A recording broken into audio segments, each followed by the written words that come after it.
And I dream.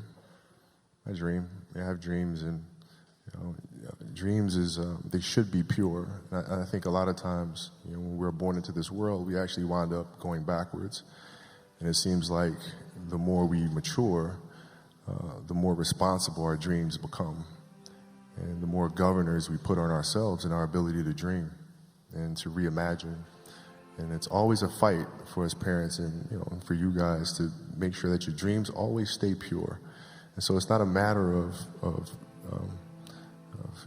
pushing beyond your limitations or expectations.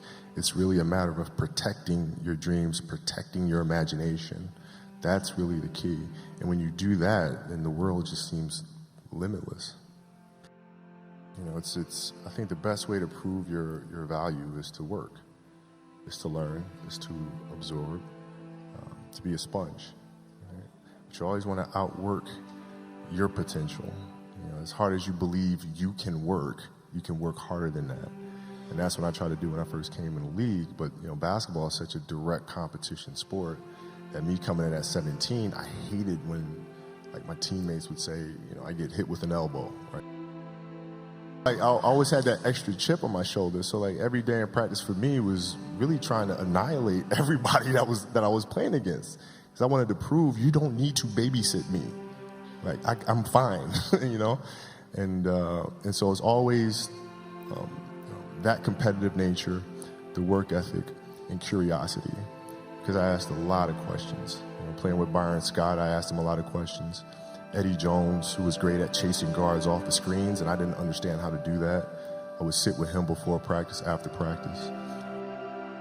I mean, it's that's the trick, isn't it? It's finding what you love to do. And we talk about hard work all the time. It's man, if you got to get up every single morning and remind yourself how hard you need to work, you probably need to choose a different profession. Because that shouldn't be there. I wake up in the morning excited to get to it. If I'm not training, I'm missing it. If I'm not watching a game of basketball, I miss it. There's no place I'd rather be. And if you have that feeling, then you're truly doing what God has put you on this earth to do. Come to understand, if I could work that hard every day, with being blessed with the physical tools that I have, what would my career be? And I made a promise to myself from that day that I was going to work that hard every single day, so that when I do retire, I have no regrets. And that was the most important thing for me, is to leave no stone unturned, get better every single day. And if I lived that way, then over time, I'd have something that was beautiful. That was my philosophy. It seems like a pretty simple one, but if you live your life to just get better every single day, you do that for 20 years, what do you have? It's that simple. You have to sit and ask yourself what is truly going to get you up in the morning, what's going to keep you up at night. And you find what that answer is, you stay true to that. I've built a brand for the last 20-some years, a personal brand, which is great. But that is not where our focus is going to be for the next 50 years. It's what we are doing now. Are we taking a big risk? Yeah. But I think that if we focus on one thing and do that one thing exceptionally well, you won't fail at that one thing. So sometimes you got to put the other stuff to bed and focus on what you believe is the core of the company. And that always starts from what you love to do the most. Understanding, empathy, and compassion. Because as a young kid, when I came in the league, it was like, I'm driving this way, and either you're going to be on the train or be on the track. Right? Where there was no such thing as understanding that people have lives outside of the game, which apparently I did not. But if I understood at an early age, it helps me as a leader to communicate better. I came to understand that later, and getting to know people on a personal level. What are their fears? What are their insecurities? What are their dreams and ambitions, desires, those sorts of things? When you come to understand that about a person, then you can help them reach the best version of themselves. So I wish I'd known that earlier. The competitiveness that I bring to work every day is really helping people, in a sense, be competitive with themselves, right? If you're animating something or you're writing a screenplay or you're composing a piece of music, is that the best you can do?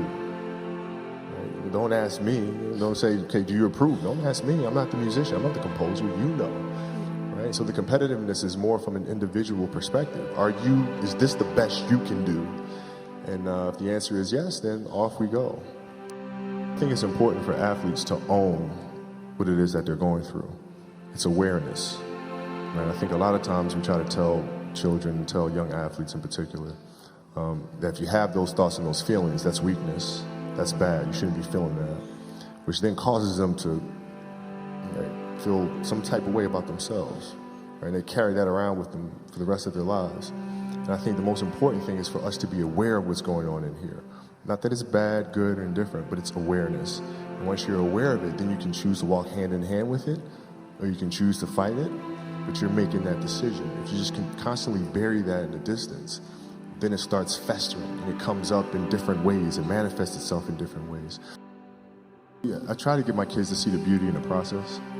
So when they got old enough, I used to take them with me to workouts. And they used to be over there kicking a soccer ball around or whatever, but they would see. It's not just sitting there and watching themselves, but they would see. They know I'd get up at 4 o'clock in the morning. They know I'm training again. This film, Dear Basketball, they were there with me as I was writing it, going through the animation process, going through step by step. And I think the important thing that we can do as parents is to lead by example, but also encourage our children to think incrementally. Not to say, okay, I want to be like, Gianna, for example, my daughter who plays basketball now. She said, Dad, can you teach me how to play basketball? I'm like, sure. She's like, okay, I want to be better than you. I'm like, all right, cool. Let's start with 15 minutes a day. Right? And for 15 minutes a day, we just stood right in front of the hoop and just shot. Right under the hoop. We didn't move around, we didn't do any dribbling, just 15 minutes a day, just shoot here. Right? And you do that for a month and a half. And then next month you step back. And next month you step back again. And then you start working on dribbling. Right? And so I think through actionable things is how we teach our children. Right? Because we can sit there and tell them, we're a kid, listen, right? But through sports, you can teach them how to think things incrementally, because that's the way they behave. And if it becomes a part of their process in sports, it'll become a part of their process in life as well.